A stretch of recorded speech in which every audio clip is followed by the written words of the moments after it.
नमस्कार दोस्तों, मैं लेके आई हूँ आपके लिए बुधवार की कथा। तो शुरू करते हैं। एक समय एक व्यक्ति अपनी पत्नी को विदा करवाने के लिए अपनी ससुराल गया।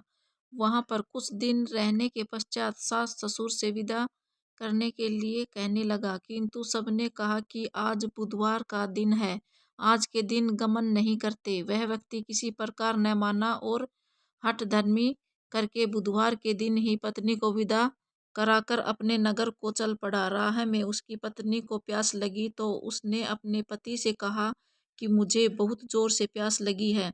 तब वह व्यक्ति लोटा लेकर रथ से उतरकर जल लेने चला गया। जैसे ही वह व्यक्ति पानी लेकर अपनी पत्नी के निकट आया तो वह यह देखकर आश्चर्य से चकित रह गया कि ठीक अपनी ही जैसी सूरत तथा वैसी ही वेशभूषा में वह व्यक्ति उसकी पत्नी के पास रथ में बैठा हुआ है। उसने क्रोध से कहा कि तुम कौन हो जो मेरी पत्नी के निकट बैठा हुआ है। उसने कहा कि तू कौन है जो मेरी पत्नी के निकट बैठा हुआ है। दूसरा व्यक्ति बोला, यह मेरी पत्नी है, मैं अभी अभी ससुराल से विदा कराकर ला रहा हूँ। वो दोनों व्यक्ति परस्पर झगड़ने लगे। तभी राज्य के सिपाही आकर लोटे वाले व्यक्ति को पकड़ने लगे।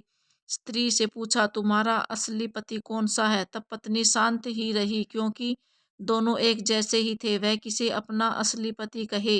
वह व्यक्ति ईश्वर से प्रार्थना करता हुआ बोला, हे परमेश्वर, यह क्या लीला है कि सच्चा झूठा बन रहा है। तभी आकाशवाणी हुई कि मूर्ख, आज बुधवार के दिन तुझे गमन नहीं करना था, तूने किसी की बात नहीं मानी। यह सब लीला बुद्धदेव भगवान की है। उस व्यक्ति ने बुद्धदेव से प्रार्थना की और अपनी गलती के लिए क्षमा मांगी। तब बुद्धदेव जी अंतर्ध्यान हो गए।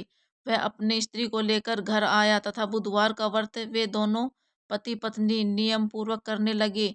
जो व्यक्ति इस कथा को श्रवण करता है तथा सुनता है, उसको बुधवार के दिन यात्रा करने का कोई दोष नहीं लगता। उसको सर्व प्रकार के सुखों की प्राप्ति होती है। गाइस, कथा हुई समाप्त। अब आप लाइक, शेयर, कमेंट जरूर करें।